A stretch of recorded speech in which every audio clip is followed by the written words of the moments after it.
మా అమ్మకు తెలియకుండా ఒక పని చేస్తున్నాను. తెలిస్తే తిడతదో, పొగుడుతదో కూడా అర్థం కావట్లేదు. ఏంటక్క విషయం చెప్పకుండా ఇవన్నీ చెప్తావు అని అంటారా? మీకు చెప్పకుండా ఇంకెవరికి చెప్పుకుంటా నేను? మా అమ్మకి ఒక సర్ప్రైజ్ ఇస్తాను అని చెప్తున్నాను కదా! సో టాటూ అయితే వేపించుకుందాం అని చెప్పేసి అయితే వెళ్తున్నాను. ఎండ ఎట్లా వేస్తుందంటే అట్లా వేస్తుంది. మామూలుగా లేదు అసలు ఎండ. నా దరిద్రానికి బస్ కోసం అంతసేపు కూర్చొని బస్సు పోగొట్టేసి ఆటో ఎక్కెళ్ళాను అట్లాంటి దాన్ని. ఇంకా నేను టాటూ స్టూడియోకి వెళ్ళినాక మా అన్నయ్యని కూడా రమ్మన్నాను, వచ్చాడు. నేను ఒకసారి వేపించుకున్నాను, అయినా నాకు భయమేను. సో అన్నయ్యని తోడు తీసుకొచ్చాను. ఇంకా టాటూ అయితే మమ్మీ అని అయితే వేపించుకుంటున్నాను. నాకైతే భయం వేస్తుంది. నేను ఏమీ ఫస్ట్ టైం అయితే వేపించుకోవట్లేదు, అయినా నాకు కొంచెం టెన్షన్ గా అనిపిస్తుంది.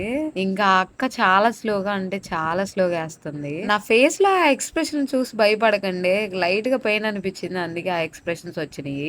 25 minutes లో అయితే కంప్లీట్ చేసేసింది. ఇంకా సో అక్క రీల్ కోసం అయితే వీడియో తీస్తుంది. నిజంగా ఎన్ని టేక్స్ పడ్డాయి అంటే ఒక సినిమాలో కూడా అన్ని టేక్స్ పడవేమో అనిపించింది నాకు. ఒక 15 టేక్స్ దాకా అయితే పడ్డాయి ఖచ్చితంగా.